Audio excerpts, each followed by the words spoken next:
Hola, bon dia. Soc Antoni Badia i avui us posaré en la segona part de les aplicacions de mòbils.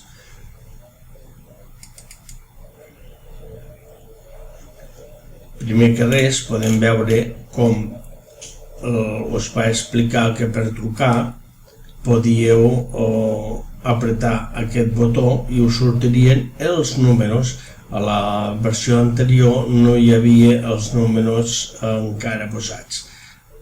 Podeu veure i ara marcar com un telèfon normal. I sempre que una locució automàtica, per exemple, per demanar alguna cosa, us faci posar uns números determinats, si teniu aquesta pantalla posada, podreu marcar-los. Continuarem ara amb el que estàvem fent l'altre dia, que havíem acabat amb el File Manager. Recordeu que ens ensenya totes les carpetes que tenim al nostre mòbil. Dintre d'aquestes carpetes us he mostrat la més important, que és DCIM, que té com a subcarpeta la càmera, i dintre de les càmeres hi ha totes les fotos que han fet aquell dia. Continuant, podem anar a la gravadora de veu, que ens permetrà gravar una locució durant uns 5 minuts i tindre emmagatzemades unes locucions que podrem utilitzar per diferents coses o per canviar fins i tot la melodia d'entrada d'alguna dels nostres contactes. Una altra cosa interessant i bastant és l'aplicació Contactes. Dintre de l'aplicació Contactes podem tindre 3 coses especials. Una, que on hem d'estar aquests contactes. Els podem posar aquests contactes a la nostra SIM, al dispositiu, o bé jo el que us aconsello és posar-los connectats, sincronitzats amb el nostre compte de correu, normalment de Gmail, si el teniu tots, i d'aquesta manera qualsevol d'aquests contactes que nosaltres creem al telèfon el tindrem al Gmail, i de la mateixa manera qualsevol contacte que tinguem al Gmail el tindrem al nostre telèfon. D'aquesta manera tindrem una base de dades de contactes amb còpia de seguretat al nostre Gmail. Bé, a cada un dels contactes hi posarem el nom, posarem el telèfon o tants telèfons com vulguem, especificant si és de casa, si és mòbil, per lo que sigui, particular, podem marcar el que sigui.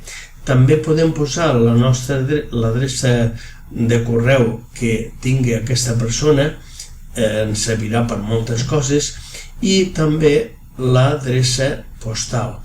L'adreça postal, si la marquem bé, tindrem amb el localitzador la manera de dir-nos a on viu aquesta persona o a on està. La base de dades de contactes ho tindrem alfabèticament. Ja podeu veure aquí que ja comencen amb els de Barcelona o botiga, comencen amb C els que estan amb el nom de la C, però també si tenim la imatge d'aquelles persones la podem fer sortir.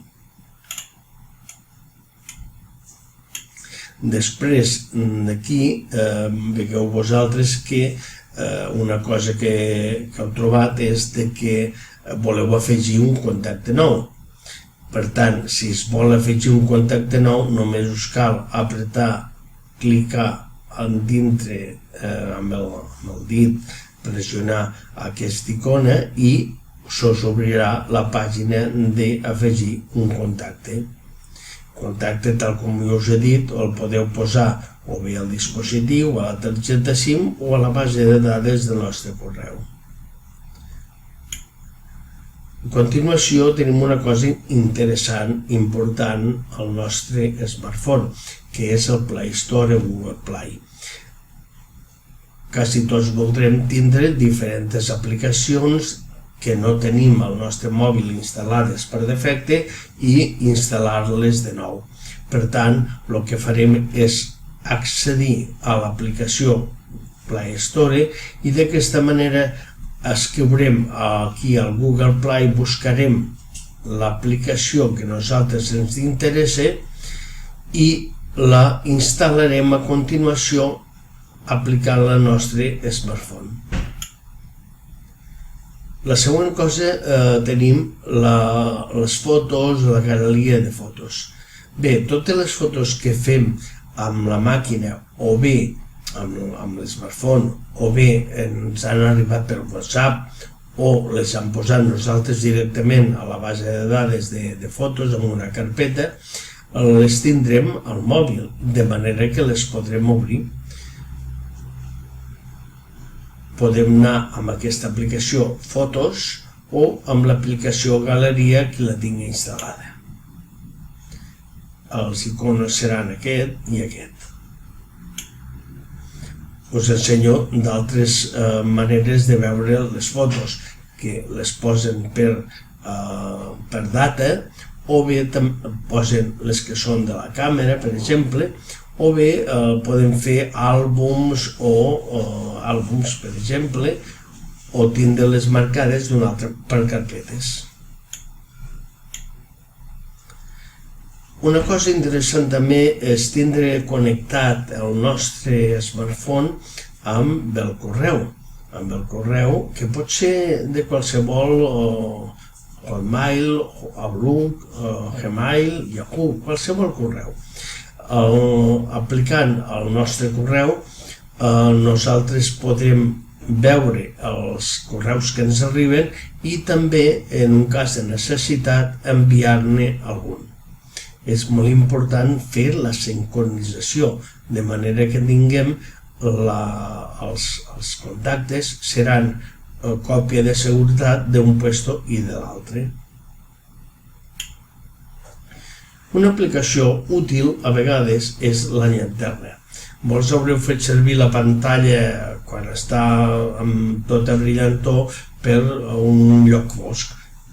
També hi ha aplicacions determinades,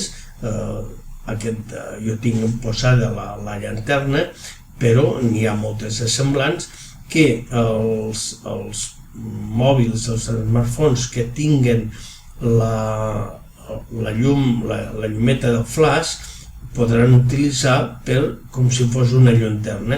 Fins i tot podran fer una seqüència d'intermitència curta o llarga segons modifiquen aquest número. A continuació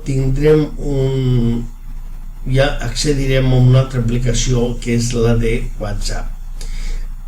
I amb el WhatsApp us vull explicar que molts dels telèfons tenen una aplicació determinada dintre del teclat. Quan surt el teclat podem veure que hi ha diferents icones i d'entre aquestes icones hi ha el que sembla un micro, és aquest d'aquí, de manera que al posar-lo i apretar-lo ens surt la pàgina següent, que ens deixarà parlar i al parlar a poc, evidentment, ens sortiran les paraules escrites, de manera que no haurem de fer servir el teclat alfabètic, l'alfabet numèric. Ho podem escriure directament dient el que volem dir i especificar-ho. Sempre podem aturar l'aplicació o començar a activar-la després d'haver-la aturat.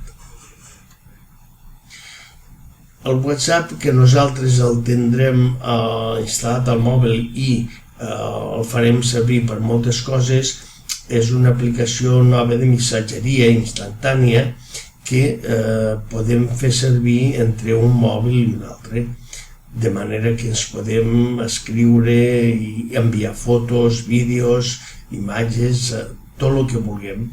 Amb el WhatsApp jo us diria que el podeu utilitzar bastant perquè actualment és gratuït.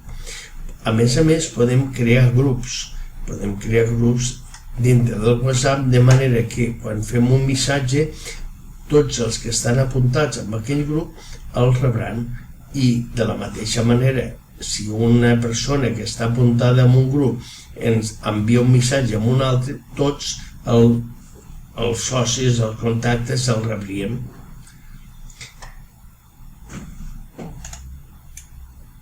A part del WhatsApp hi ha una novetat que no sé si fa molt o poc, però a vegades voldrem escriure en negreta, en cursiva o fer un ratllat. Aleshores només hem de posar aquests símbols abans i després de la frase que nosaltres volem posar, de manera que ja escriurem d'una manera particular. El Hangouts del Google és una cosa semblant al WhatsApp.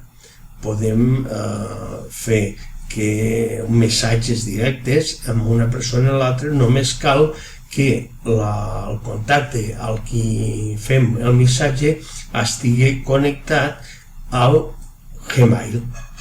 D'aquesta manera podrem enviar missatges. També podem fer, i és molt interessant, videotrucades gratuïtes, però sempre per internet. A més, aquí s'hi poden posar diverses persones amb la mateixa conversa. Una cosa que utilitzem bastant i cada vegada més són els emoticons. Emoticons o caràcters emoji, n'hi ha moltíssim tant a WhatsApp com a Hangouts. I ara venen 2 o 3 pàgines on podeu veure els diferents i la quantitat que n'hi ha. Observeu.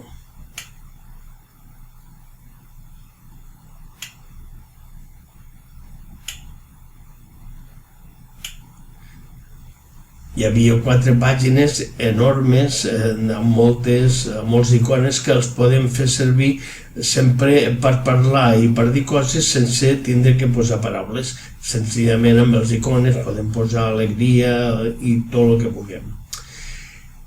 Dintre de l'smartphone ens permet, i segons la pantalla evidentment, ens permet treballar també amb navegadors que poden ser l'Explorer d'internet o bé el Firefox, o bé el Chrome. Amb això, evidentment, el que tingui més manetes ho podrà fer servir millor. Una altra aplicació interessant és el calendari planificador. Amb el calendari planificador és el mateix que portar una agenda manual que abans teníem quasi tots. Segons el que nosaltres posem, ho podem posar per anys, per mesos, per setmanes o fins i tot per dies. Aquí tenim les 4 modificacions. Dintre de l'any podem triar qualsevol any o podem agafar i triar un dia que sigui del futur i podem planificar una tasca. Dintre del mes també podem planificar tasques i marcar i crear un nou aconteixement, una nova tasca. Si tenim setmanalment, evidentment serà més gran, i aquí tenim les hores del dia determinat. En aquest cas, el dia 12, tenim aquí a les 14 una reunió. I si tenim això marcat només en un dia, això són les hores del dia 14. Per afegir una nota qualsevol, una consulta, una tasca, hem de fer servir l'icona més. Bé, se'ns ha acabat el temps de la segona part. Continuarem pròximament amb una tercera i us ensenyaré més coses i utilitats que podeu fer servir.